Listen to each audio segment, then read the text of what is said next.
What is up, YouTube, and welcome to this Utopian complete history ahead of Jupiter's Legacy Season 1 debuting on Netflix on May the 7th, which we will be having a video on a few hours after it drops. It is, of course, a stunning comic book that it is based on, Jupiter's Legacy, and of course Jupiter's Circle of the Miller World imprint, and written by the acclaimed comic book writer Mark Miller. Now, the Utopian is the leader. He is also known as Sheldon Sampson. He was an idealistic American, having lived through America's economic boom in the early 1900s. However, the bottom fell out in the stock market crash of 1929.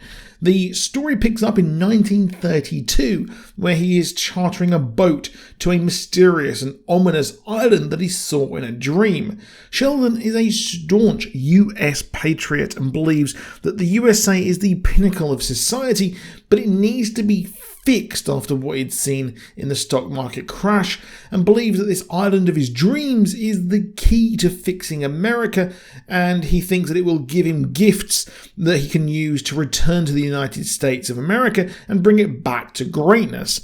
Now, he is hell-bent on heading there, and he goes with old college friends and someone else named Grace, and they return with superpowers. He names himself the Utopian and is essentially the Superman of this world.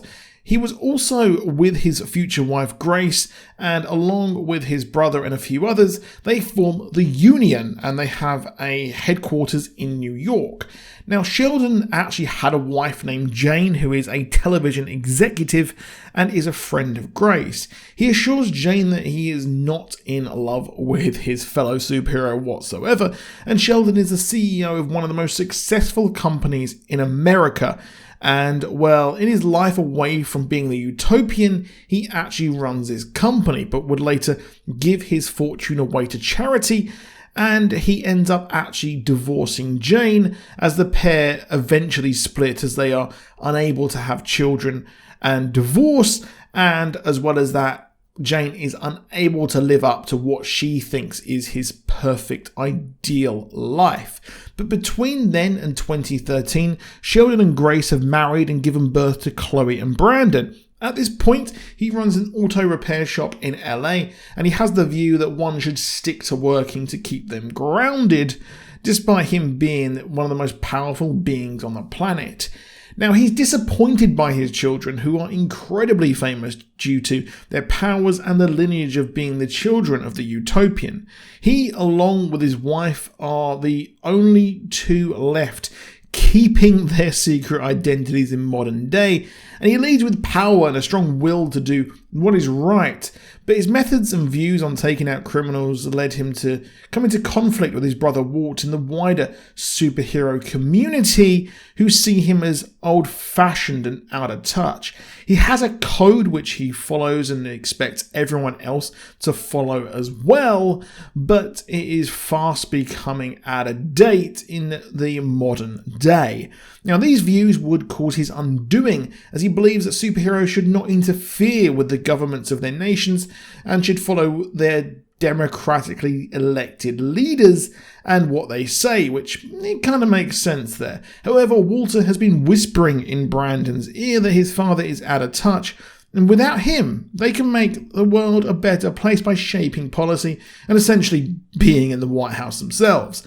However, in the side, Walt is an evil and manipulative person with psychic powers, and due to a long hatred of George the Sky Fox, well, they actually had a bit of a tussle-up, as Walt had actually convinced and used his powers on George's lover, making her fall for him instead, and would later engineer it so that George would get kicked out of the Union. Now, Brandon, heavily manipulated, murders his own father along with the rest of the Union as well. They all group up to kill him, hoping to make the world a better place, but ultimately it fails, leading to protests and a very, very bleak future.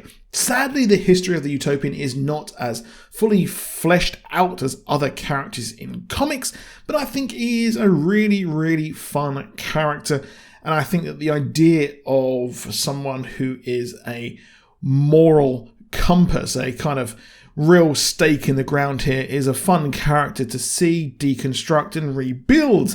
But believe me, the Netflix adaptation is a must watch. So if you want more on this, please do let me know down in the comments what other characters and comics do you want me to cover. And please do consider dropping a like if you enjoyed the video, it does help us out massively. And please do subscribe with notifications on to never miss a video. I'll see you soon, have a great day, and goodbye.